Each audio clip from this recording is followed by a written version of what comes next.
All right, welcome back to Problem Solver Politics.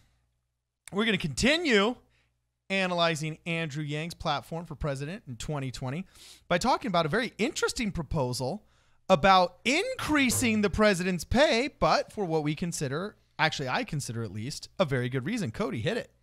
All right, now this is part of a much larger policy platform here for Andrew Yang that he refers to, I believe, as his he refers to as prevent corruption among federal regulators. That's it. Now, the thing that I want to focus on here, which is really interesting to me, is that he's going to request that the next president receives a raise to $4 million annually, but then be barred from any speaking fees or board positions for personal gain after leaving office. Now, one of the reasons why this is particularly interesting, you can pull up speaking fees of former presidents. Bill Clinton. Guess how much Bill Clinton, Cardon? How much do you think Bill Clinton charges for a speech on average? I didn't look at that in show prep, but I know that it's like probably between $200,000 and $400,000. Yeah, maybe if you're a peasant. Try $750,000 to show up, shake some hands, and give a speech. Get out of town. And I mean, because I know Hillary got busted for taking about $400,000 from Goldman Sachs within like less than 2 weeks of her having to vote on a major bill that had to influence Goldman Sachs trading. It was basically perceived as a payoff for her to vote in their favor. But that's half. Yeah. No.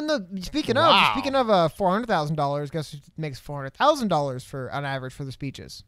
Barack? Yeah, former President Barack Obama. So Bill Clinton, post scandals over a decade after his presidency, is still bringing in more bacon. Yeah, and I want to be bipartisan here. It is less, but George W. Bush charges $175,000. So I would say George W. Bush is probably the most, I don't want to say the most independently wealthy of the three, but he definitely has that. He had oil money before he started. Coming in, exactly, and he's charging you $100,000, $200,000 for a speech. Well, how many of these are they collecting on per year? I get that that's their rate card, but I guess you'd only have to do two of them. One of them, gosh, Cody, I think you and I we'd settle for just one of those a year. According to a Washington Post analysis, this is actually kind of shocking right here. I didn't consider this. Since Bill Clinton left office, so between 2001 and 2012, not immediately after, mind you, a couple of years later, 2001, 2012, okay, he has made at least $104 million in speaking fees. And this is a great. Jeez, this is a and great you quote. know the speaking fees are not speaking fees. These are basically half of them are bribes. Yeah, and half of them are fundraisers for the Democrat Party. Clinton was pressed about why he charges so much for speeches. His response: "I gotta pay our bills." Wait, I thought the Clinton Foundation did that. I thought that he was just independently wealthy. You would think the average person could get away with one of those speeches every 7 years and have more than enough money for the remainder of their remainder of that time on the thing. So anyway, Andrew Yang, always forward-thinking Andrew Yang, basically sees this as just kind of a recipe for corruption because... Yes, it's an absolute recipe. Yeah, because you gotta remember, some of these financial institutions and stuff, if you rule against them, fine. You know what? No hard feelings. I'm not going to pay you $750,000 to come speak to my board members. I mean, like you're out money because right now the president of the United States, I want to say about $400,000 a year, something around there. They're not. It's a lot of money. Don't get me wrong, but we're not talking about for those of you that aren't generational familiar, wealth. Yeah, for those of you that aren't familiar with speaking fees and public officials, is that straight up bribes are illegal. Goldman Sachs can't go to Hillary Clinton and say, hey, look, Secretary of State, you have to vote our way on this, and we're going to cut you in on the deal. I'll give you $500K if you vote no on Senate Bill X57D1. Okay? They're not allowed to just say, I'll give you $500 if you vote in our favor. But they are allowed to say, oh, we need a speaker at this event, and you, as a prominent public figure, are invited to speak at this event. Oh, what is your fee? Oh, it's $500,000? Look, conveniently, the week before you're going to vote on this bill that has to do with us, I think it's bill number XYZ, whatever, okay? We'd love to invite you to come and speak to us for an hour. maybe an hour and a half at this posh dinner location in front of our board of directors. Well, I do believe though. I don't think you can accept these fees while sitting in office. I think there's some limitations on when you can. I think a lot of this is once they leave office, they kind of get their money back. I don't have it in front of me, but I'm fairly certain that a sitting president can't get paid by Goldman Sachs to give a speech. Now, a former president can. Same thing as sitting secretary. Yeah, but those of are all State. paid. I mean, okay, you're right. But a former secretary of state could. You know what I mean? I want to look into what the data is on when you can receive that money. But either way, well, they could say, vote our way now, and you're going to come speak to our board of directors when you're out in 2 years. Precisely. I think the fear is less that the sitting president will do this, and it's more the fear that the sitting president will turn a blind eye with the kind of wink agreement that I'm doing this because you're going to be paying me $500,000 an hour whenever I want it in 4 years. You know what I mean? Regardless of timing. Actually, no, timing does matter. Okay. But let me just hyper simplify this argument into one sentence. Everyone in the political community knows that speaking fees is just another term for postponed bribes. That's it. But it is. I mean, like if you want to break it down to the simplest level of paying for influence. Paying for influence. That's a good term. The other thing is too is that it lets these companies kind of use. I mean, you know, if you have some people if you're Goldman Sachs and you're trying to impress someone, trying to get their money, hey, come on by, have lunch. By the way, former President Bill Clinton's going to be stopping by. You know what I mean? Like it's just an additional sales speech. It's basically kind of how you. But the dirty truth is that's how you cash in on being president.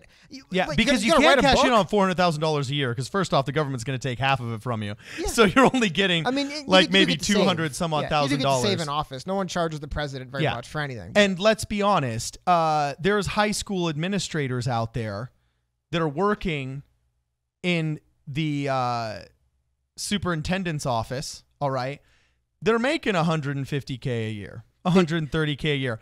If one of them marries their office mate that's also making that much money, all right, they're within striking distance of the president of the free world's pay. Now, that's just crazy because if you don't pay a lot, then you're introducing corruption. I saw this when I lived in Argentina, okay? All of the cops down there don't receive a living wage. Part of the reason why they're so corrupt is because they got to pay their bills, and they actually have real bills, not like Bill Clinton saying, I got to pay my bills, okay?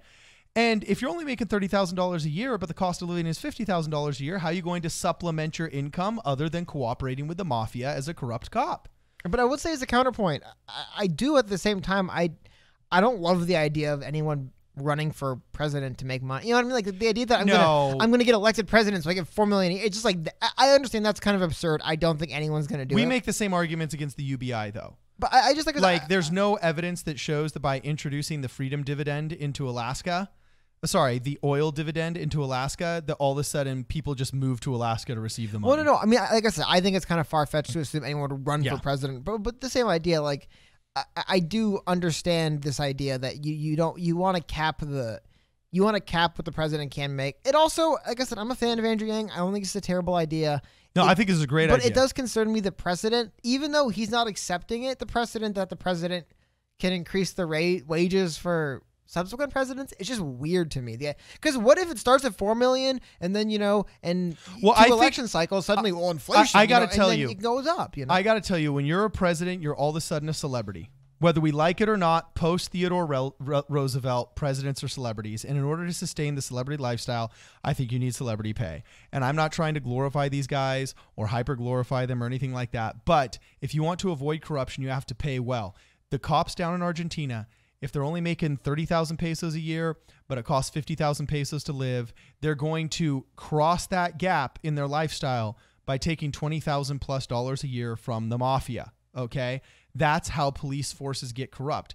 And all of a sudden, a lot of these South American governments, whenever they've had transparency initiatives and whenever they've tried to go forward and attack corruption, one of the first and most successful things they've ever done is to increase the pay of law enforcement officers so that they can then clamp down on out of work, you know what I'm saying, outside of the official capacity, private security jobs. Do you know what I'm saying? So I think teachers should have this as well. I don't like that teachers are given a pat on the back and thanked by parents saying, oh, we know you can make so much more in the private sector with all your talent, but we're thankful for your sacrifice. Of course, actually, now they don't even do that. That was when I was a kid. Now they just blame you or the teachers for all of their kids' failings and don't at all look inwards at their parenting. But generally, I think our society thanks teachers for working very hard for less money than they know that they're worth, because they know, okay, well, you can make more money in the private sector, you're worth more, but this is a sacrifice. I wish, well, and since it is just a sacrifice and they don't get paid so much, then a lot of people that are talented that would like to become teachers look and say, crap, I can't live on that, so I need to go pursue this private sector job. And imagine the amount of talent we would get in the teaching force out there if people aspired to the income of a teacher. Instead of thinking, oh, I want to go trade on Wall Street and make tons of money in the financial sector. Imagine if they said, dude, I hope if I study hard and I graduate, top of my class, I can become an economics teacher. Imagine how much better our public education system would be if the talent pool of the United States of America aspired to the position of teacher instead of thinking they're sacrificing in order to become teachers. Well, where am I going wrong? Well, one, where do you stand on teachers being able to make additional sources of income after they retire? I'm just kidding, being facetious there. However, I would say I think a great argument. You don't have a security clearance that knows where the nuclear codes are and where the bodies are buried as a teacher. I would say the bigger thing is that's a bigger pitch to me for the freedom dividend. Instead of saying I want to be a teacher to get that money, because guess what? The inverse of that is I don't care about these kids. They can all go pound sand. I want my $500,000. You know what I mean? That's the inverse. Yeah. I would say your freedom dividend, $12,000 a year, money's weighing less on your head. I love teaching. I'm going to teach. Yes. Even though I don't get exactly what I'm looking for financially, Preach. I'm able to sustain myself with that extra little bit of money coming in every month. I don't have to worry. I don't have to say, oh my God, I literally can't afford to buy colored pencils for the kids because the school can't. And you know what I mean? Like it could just become a fun thing. So I think that's a bigger pitch for the freedom dividend than it is for increasing their wages, but I'm fine for both. Yeah, I think the same logic that applies on behalf positively of the freedom dividend applies here. I like this idea from Andrew Yang. Do you agree with it? Good idea, Cody? I love it. Well, love it's too strong. I like it. It's good. Okay, this is Problem Solver Politics. See you next time.